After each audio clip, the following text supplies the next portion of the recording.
Okay, guys, now we're going to talk about scientific notation. We talked a little bit about scientific notation, that we have negative and positive exponents. And remember, negative exponents does not make the number part negative. It just means that it's a tiny, tiny, tiny, tiny number. So negative exponents means tiny number. Positive exponents means large number. So what is it? It is a compact way of writing very large positive exponents, or very small negative exponents numbers. And it's frequently used by scientists and mathematicians.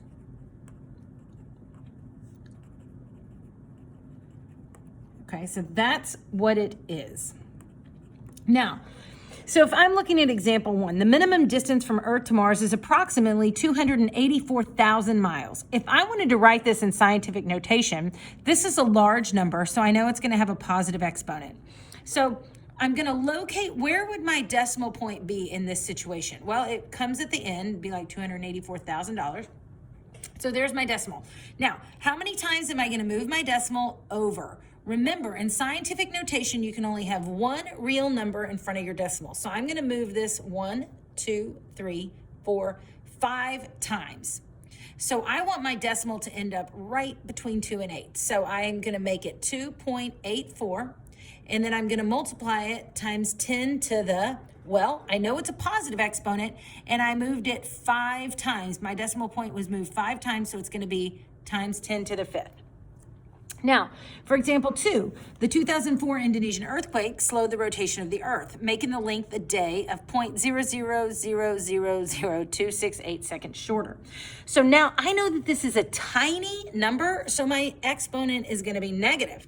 So the same thing holds true. I still only want one real number in front of my decimal, so I need to move my decimal between 2 and 6. So here it is. I'm going to pick it up and I'm going to move it 1, 2, 3, 4, 5, 6 times. So now I have 2.68 times 10 to the negative 6th. Because it's a tiny number, I moved it to the right 6 times, and that's where I end up. I know scientific notation is review for you guys, so I'm just going to do numbers 1 through 11 odd. Large number, positive exponent. So here's my decimal. How many times do I move it? 3, 6, 7 times, and I get 7.5 times 10 to the 7th power. Positive because it's large number. 208. So my decimal point's still located here. I still have to move it twice, and it's 2.08 times 10 squared. I can't get rid of that 8 because it's a significant figure. It's a significant digit. It's not 0. And so 208 is written as 2.08 times 10 to the 2nd. If I look at 907,000, still a large number, still a positive exponent. So here is my decimal, and I'm going to move it 3, 4, 5 times, and I get 9.07 times 10 to the 5th power. Okay, so you know what? I need to do all these because this is positive and negative. So sorry, gonna have to do these as well. So this is a small number, it's a negative exponent. How many times do I move my digit, my decimal? 1, 2, 3 times. So now it's 8.52 times 10 to the negative 3rd. How many times am I going to move it here? It's a small number, so I know it's negative, and I'm going to move it 1, 2 times, and I'm going to write it as 4.0 times 10 to the negative 2. So in scientific notation, what is usual, what is typical, is that we have one number in front of the decimal number and then a number behind it. In this case, it's only one number, but I'm going to add that 0 into it. The other ones, you'll notice these are significant digits. Okay, number 6, still a negative exponent, still a tiny number. So I'm going to move it 1, 2, 3, 4, 5, 6 times, and I get 6.1 times 10 to the negative 6th power. Okay. All right. Now, if I want to go from standard form to scientific notation form, then I'm going to move it. It's a positive exponent, so it's going to make this number bigger, so I'm going to go to the right to make it bigger, and it's telling me to move it 2 times. 1, 2. So I get 254.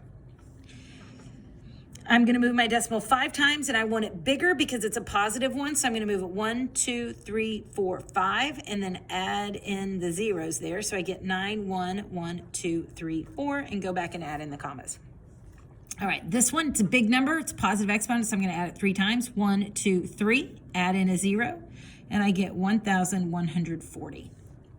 This, number 8, is a tiny number because I have a negative exponent. So I'm going to move it to the left because I want it smaller, and I'm going to move it to the left 2 times. 1, 2. So I get 0.067. Same thing, negative exponent, tiny number. Going to move it to the left. 1, 2, 3, 4. 1, 2, 3. So now I have 0.000588. And on this one, tiny number, negative exponent, so I'm going to move it 1 digit over, and so I get 0.38. Okay, so that should be review, that should be practice for scientific notation.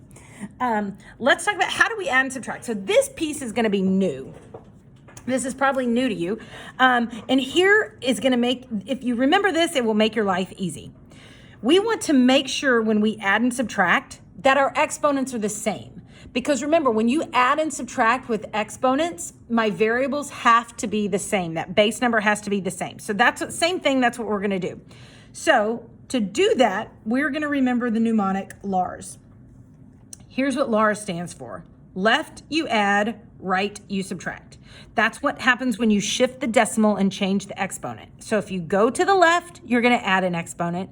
If you go to the right, you're going to subtract an exponent. So let's see what that looks like. So number 13, here I'm adding. So are these bases the same? Yes, 10 to the second and 10 to the second is the same. So what happens if I'm going to add? I'm going to add these digits, and I get 8.6, and my base stays the same, times 10 squared. So that would be my answer. 8.6 times 10 squared, because these guys are the same. Remember, exponents have to be the same in order for you to combine them. Let's look at number 14. 10 to the 7th and 10 to the 6th. They are not the same. These are not the same. So what am I going to do? I am going to force it to be the same. I'm going to keep my greatest exponent. I want it to be 10 to the 7th. So I'm going to change this to 10 to the 7th. Well, how do I do that? Here's the deal.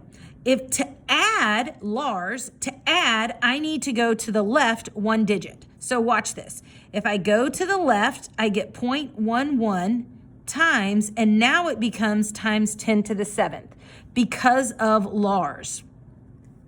So see what I did there? I need to make this base the same, 10 to the 7th, and I want this 10 to the 7th. So I'm going to add 1, and if I add, that means I move my decimal place to the left. So now I have 9.5 times 10 to the 7th plus 0.11 times 10 to the 7th. So now my bases are the same, and I can add 9.5 and 0.11 to get 9.61, and then my base is the same of times 10 to the 7th. Okay?